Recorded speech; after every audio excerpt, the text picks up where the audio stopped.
प्रेषित भाग 6. शाळेचा पहिला दिवस. मला आलोकबद्दल आताशी फार काळजी वाटते. रात्री निसताना मालिनी सुधाकरला म्हणाली, आता काय त्रास दिला बेट्यानं? नाही, तसा तो फार शहाणा आहे, समजूतदार आहे, पण तो आपल्या वयाच्या मुलांमध्ये फारसा मिसळत नाही. आज मला विशेष जाणवलं. काय घडलं विशेष आज? आज महेंद्रच्या वाढदिवसाची पार्टी होती. 5 वर्षाचा झाला तो. आलोकला बोलवलं होतं, पण तो जायला नाखुश होता. म्हणाला, महेंद्र मला मारतो आणि त्याचे मित्र मला चिडवतात. मी त्याची समजूत घालून तयार केलं जायला. आज वाढदिवस असल्यामुळं महेंद्र व्यवस्थित वागेल असं त्याला आश्वासन दिलं. पार्टीला 10 मुलं होती. मी आश्वासन दिलं होतं ते महेंद्रनं खरं करून दाखवलं. फारच समंजसपणा वागला आज तो. त्याला एक पाण्याचं पिस्तूल भेट म्हणून मिळालं, ते त्यानं कोणावरही झाडलं नाही. वाढदिवसाच्या केकचे तुकडे कोणाच्या अंगावर फेकले नाहीत. फार काय, आलोकशी सुद्धा तो फार शहाण्यासारखा वागला. मग कुठं माशी शिंकली? सुधाकरला झोप येत होती आणि मालिनी अजून मुद्द्यावर येत नव्हती. ऐका हो, सगळं सांगते. तर आलोकनं तक्रार करायला जागा नव्हती कुठंच, तरी तो आपला शांत आणि स्तब्ध, मन मोकळेपणानं खेळात भाग घेत नव्हता. शेवटी बळजबरीनंच इतरांनी त्याला खेळात घेतलं, पण लक्ष दुसरीकडेच असल्यासारखा होता आणि कुठल्याही खेळात लवकर बाद व्हायचा. शेवटी काही इंग्रजी बालगीतं म्हणण्याचा कार्यक्रम झाला. तेव्हा मात्र त्यानं कहर केला. तुम्हाला माहीत आहे ते गाणं, रिंग रिंग रोजेस? होय, सगळी मुलं कोंडाळ करून म्हणतात ते गाणं, नाही का? मी पण लहानपणी म्हणायचो. Ring a roses, pocket full of posies, a tissue, we all fall down. हे गाणं म्हणताना मजा यायची. आम्ही सर्व शेवटची लाईन म्हणून झाली की खाली पडायचो गमतीनं. सुधाकरला रम्य ते बालपण आठवले. होय, पण आलोकला काही गंमत वाटली नाही. त्याच्या कोंडाळ्यातली सर्व मुलं खाली पडली तरी तो आपला उभाच, लक्ष दुसरीकडेच कुठेतरी, आणि घाबरलेला दिसत होता. काहीतरी पुटपुटत होता. मी जवळ गेले तर मला हे शब्द ऐकू आले, खरोखरच ते मेले का? मी त्याला खांद्याला धरून हलवलं तेव्हा तो भानावर आला. नशीब की तो काय पुटपुटला ते कोणी ऐकलं नाही, नाहीतर उगीचच रंगाचा बेरंग झाला असता. पण तेव्हापासून मला सारखं वाटतंय की आलोकला पुरेशी करमणूक मिळत नाही. त्याचे सवंगडी बुद्धीनं त्याच्या तोडीचे नसल्यानं त्याला त्यांच्याबरोबर खेळण्यात रस वाटत नाही, आणि मग कंटाळा आला की कुढत बसतो आणि कसले तरी अभद्र विचार करायला लागतो. मी सांगू माले, आता त्याला आपण शाळेत घालू आणि मास्तरांना सांगू की त्याला खूप अभ्यास द्या, म्हणजे पहा कसा तरतरीत होतो ते.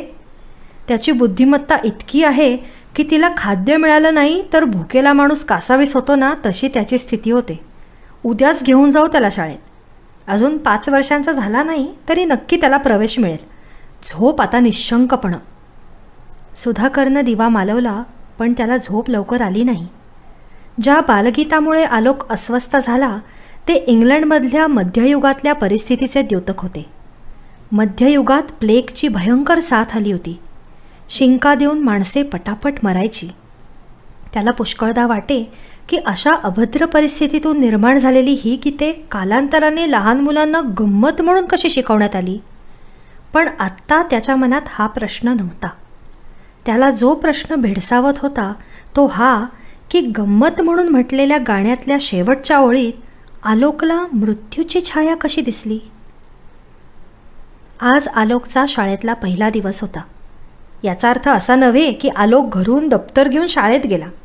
उलट शाळा त्याच्या घरी आली असे म्हटले तर ते अधिक योग्य ठरेल, कारण 2030 साली विद्यार्थी घरबसल्या शाळेत जात. आलोकला शाळेत प्रवेश मिळाल्यावर सुधाकरने दूरदर्शनच्या शालेय चॅनलची वर्गणी भरली. त्याच्या घरी TV सेटसमोर आलोकला आणून बसवले आणि TV सेटजवळच्या टाईपरायटर वजा उपकरणाचा वापर करायला शिकवले. लिहिण्याऐवजी उपकरणावरची अक्षरे टाईप केली की ती TVच्या पडद्यावर येत. गणितासाठी करावी लागणारी आकडेमोड करायची सुद्धा त्या उपकरणात सोय होती. परंतु सुधाकर जुन्या मताचा असल्याने त्याने आलोकला कागदावर लिहायला शिकवले होते. त्याचप्रमाणे सोपी गणिते करायची पण दीक्षा दिली होती. सकाळचे 9 वाजल्यावर सुधाकरच्या सांगण्यावरून आलोकने शालेय चॅनलचे बटण दाबले. पडद्यावर फळ्याचे चित्र आले आणि त्या फळ्यापुढे वर्गशिक्षक चालत चालत आले. त्यांच्यासमोर देखील एक मोठा टीव्हीचा पडदा होता. त्यांच्याजवळ असलेल्या कम्प्युटरवर प्रत्येक विद्यार्थ्याची नोंद होती. प्रत्येक विद्यार्थ्याचा एक नंबर होता. तो दाबून मास्तरांना कुठल्याही विद्यार्थ्याला आपल्या टीव्हीच्या पडद्यावर पाचारण करता येत होते.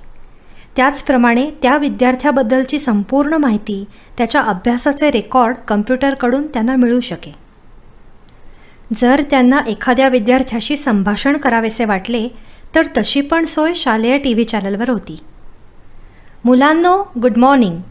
मी बैजनाथ मिश्रा तुमचं स्वागत करतो. आता तुमची उपस्थिती दाखवणारं बटण दाबा. प्रत्येक मुलाने आपल्या कंट्रोल पॅनलवरील लाल बटण दाबले. हजेरीची नोंद मास्तरांच्या कम्प्युटरमध्ये आपोआप झाली. जी मुले हजर नव्हती त्यांची नावे आणि रोल नंबर मास्तरांच्या टीव्हीवर येत गेली. अजित सिंह 068725, इंद्रमोहन गुप्ता 127864, कमलेश ठाकूर 186543. वाराणसीतली सर्व मुले ह्या एका शाळेत जात होती. सारनाथपासून बनारस हिंदू युनिव्हर्सिटीपर्यंत, रामनगरपासून मरुवाडीपर्यंत आणि दशाश्वमेध घाटापासून एकेकाळच्या ब्रिटिश कॅन्टॉनमेंटपर्यंत सुमारे 10 लाख मुले ह्या शाळेत शिकत होती. वर्गवारीप्रमाणे आणि विषयाप्रमाणे त्यांना शिक्षक होते. बैजनाथ मिश्रा पहिलीचे सर्व विषय शिकवत. हजेरी संपली.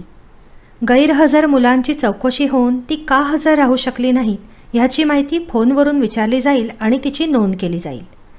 जर काही खास कारण असेल तर ते मास्तरांच्या नजरेस आणले जाईल आणि हे सर्व घडायला केवळ 100 मिनिटांचा अवधी लागेल, म्हणजे शाळेची मधली सुट्टी होईपर्यंत.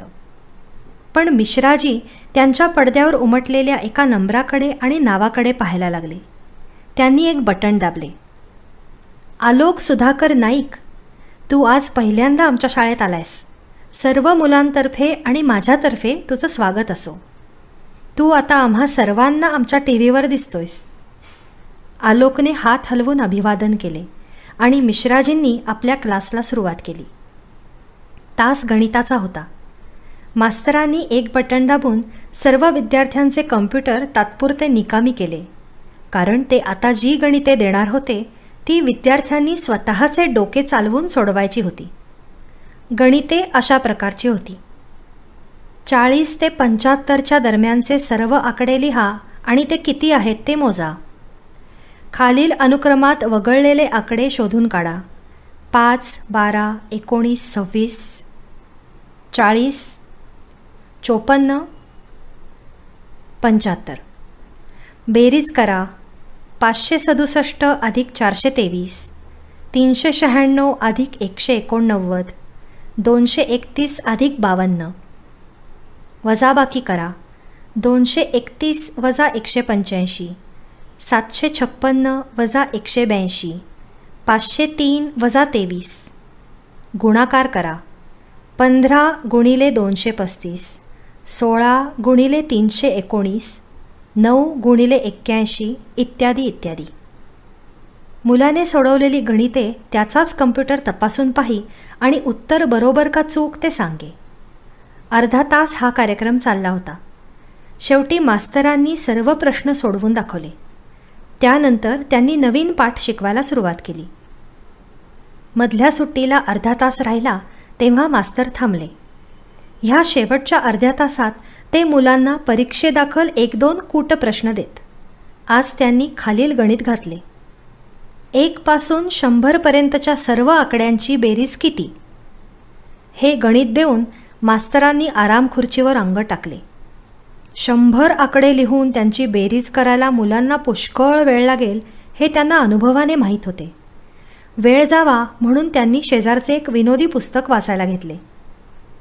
पण त्यांच्या 3-4 ओळीच वाचून झाल्या असतील नसतील तोच त्यांना पी असा आवाज ऐकू आला. चकित होऊन त्यांनी पडद्यावर पाहिले. ह्या परीक्षेत सर्वात आधी सर्व प्रश्न बरोबर सोडवणाऱ्याला मास्तरांनी लहानसे बक्षीस ठेवले होते. आपले प्रश्न सोडवून झाले की विद्यार्थी उत्तरे टाईप करत. कम्प्युटर ती तपासून पाही आणि सर्व बरोबर असली तर त्याची नोंद करी.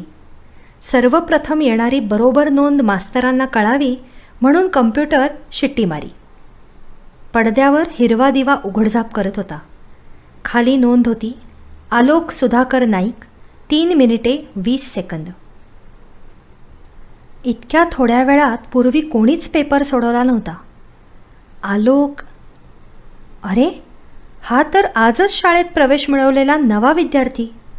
मास्तरांनी त्याला पडद्यावर पाचारण केले. आलोक नाईक, सर. तू हे गणित इतक्या थोड्या वेळात सोडवलंस. काय उत्तर आलं तुझं? 5050, सर.